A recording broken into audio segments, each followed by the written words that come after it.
Hello दोस्तों, हम लोग परसेंटेज के कुछ बेसिक प्रॉब्लम्स के बारे में बात कर रहे थे। Basic problems of percentage.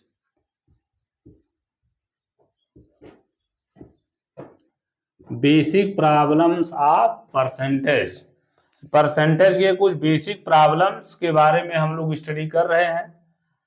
इसी से रिलेटेड एक क्वेश्चन देखिए जो आयत से संबंधित है। क्वेश्चन आपका कुछ इस प्रकार का है। किसी आयत की लंबाई में 10% की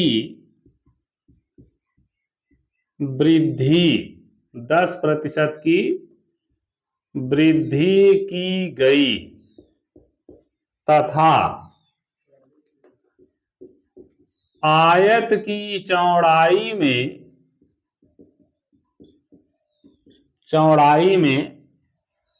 10% की कमी की गई तो आयत के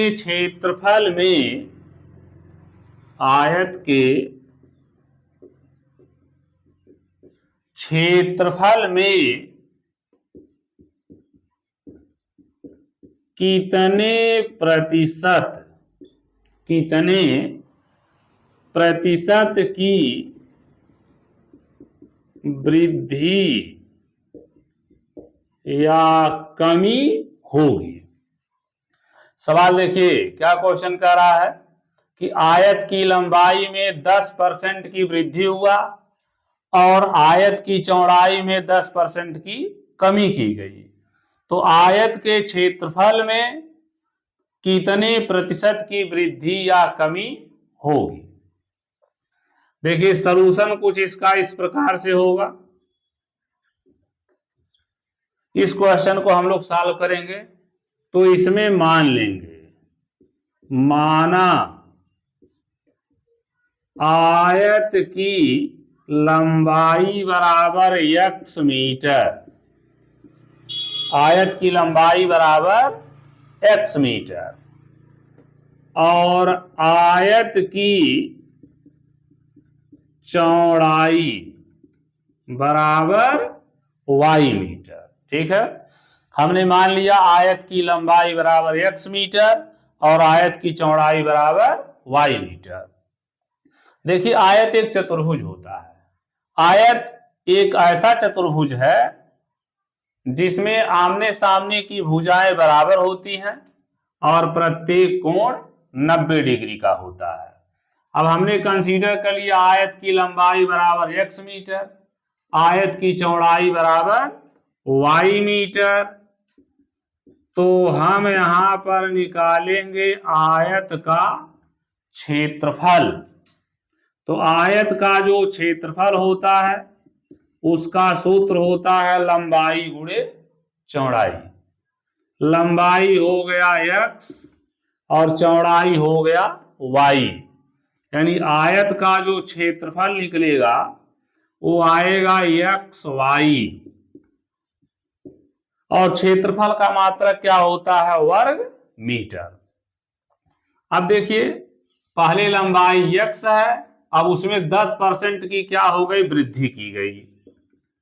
तो हम यहां लिखेंगे नई आयत की लंबाई। पहले लंबाई कितना था, x था। अब x का क्या परसेंट, 10%। x में x का 10% वृद्धि हो गया। अब x प्लस लिखेंगे x गुणे 10% है 10/100। एक जीरो से एक जीरो कैंसिल करिए, x प्लस x गुणे 1/10 बराबर x प्लस x का 1 में गुणा होगा x बटे 10, इसको भिन्न है, इसको जोड़िए, 10 का x में गुणा करिए, 10x प्लस x बटे 10, तो ये आपका आ जाएगा 11x बटे 10 मीटर। अब हम निकालेंगे नए आयत की चौड़ाई। तो पहले चौड़ाई कितना है, y है, पहले चौड़ाई y है, और y में 10% की क्या हो गई, कमी हो गई, तो y माइनस y का 10%। तो यहां लिखेंगे y माइनस y गुणे, और 10% का अर्थ हो गया 10 बटे 100। एक जीरो से एक जीरो कैंसिल करिए, तो y माइनस y बटे 10, 10 का y में गुणा कर लें, 10y माइनस y बटे 10, तो ये आपका कितना हो जाएगा, 9y बटे 10, और चौड़ाई है तो मात्रक क्या हो जाएगा, मीटर। यानी जो नया आयत आया उसकी लंबाई 11x बटे 10 मीटर, और नए आयत की चौड़ाई जो आई वह 9y बटे 10 मीटर। अब हम निकालेंगे नए आयत का क्षेत्रफल। कि नए आयत का क्षेत्रफल, फार्मूला वही अप्लाई होगा, लंबाई गुणे चौड़ाई।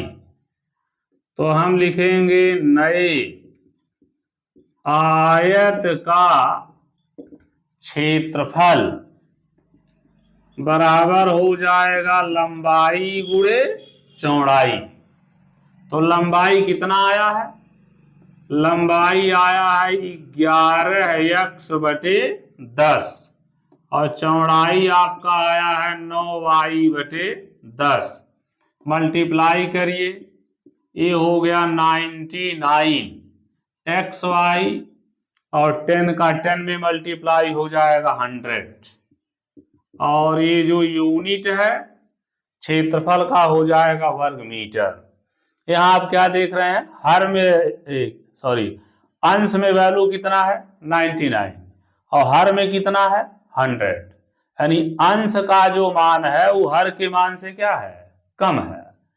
इसका अर्थ है जब 99 में हम 100 से भाग देंगे तो वैल्यू 1 से क्या आएगी, कम आएगी, अर्थात आयत के क्षेत्रफल में क्या हो गई, कमी हो गई। अब हम ये देखेंगे कि आयत के क्षेत्रफल में कितनी कमी हुई। तो आयत के क्षेत्रफल में कमी, पहले जो क्षेत्रफल था हमारा कितना था, xy, और अब नए आयत का क्षेत्रफल कितना, 99 xy बटे 100, 100 का xy में मल्टीप्लाई करिए, 100 xy माइनस 99 xy बटे 100, तो 100 xy में से 99 xy घटा दीजिए, तो आपका हो जाएगा xy और बटे 100, और ये क्षेत्रफल है तो यूनिट क्या हो जाएगा, वर्ग मीटर। अब देखिए हमको निकालना है आयत के क्षेत्रफल में प्रतिशत कमी। आयत के क्षेत्रफल में प्रतिशत कमी, तो इसका सूत्र होगा क्षेत्रफल में कमी बटे प्रारंभिक क्षेत्रफल गुणे 100%। तो क्षेत्रफल में कितने की कमी हुआ है, xy बटे 100, प्रारंभिक क्षेत्रफल कितना है, xy है, प्रारंभिक क्षेत्रफल xy, और गुणे 100%। अब ये हो जाएगा xy गुणे 100% बटे xy गुणे 100, xy से xy कैंसिल करिए, और 100 से 100, तो आपका जो आंसर आ रहा है वह क्या परसेंट आया? 1%। यानी क्षेत्रफल में कितने परसेंट की कमी हो गई?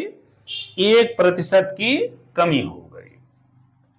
इसी तरह से एक और क्वेश्चन के बारे में हम लोग बात करेंगे। क्वेश्चन आपका कुछ इस प्रकार से है कि यहां पर क्वेश्चन में लिखा है कि श्याम का भार ज्ञात कीजिए। श्याम का भार ज्ञात कीजिए जबकि श्याम का भार मोहन के भार से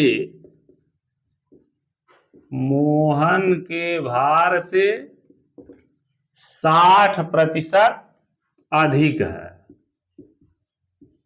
60% अधिक है। श्याम का भार हमको ज्ञात करना है।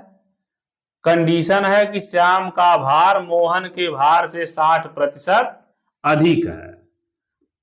अब प्रश्न में आपके लिख रखा है कि जबकि, यहां ब्रैकेट में देखिए लिखा है मोहन का भार कितने किलोग्राम है? 500। ये प्रश्न में दे रखा है कि श्याम का भार ज्ञात करना है जबकि श्याम का भार मोहन के भार से 60% अधिक है और मोहन का भार प्रश्न में आपके दे रखा है 500 किलोग्राम। तो इसका देखिए सॉल्यूशन कैसे लिखा जाएगा?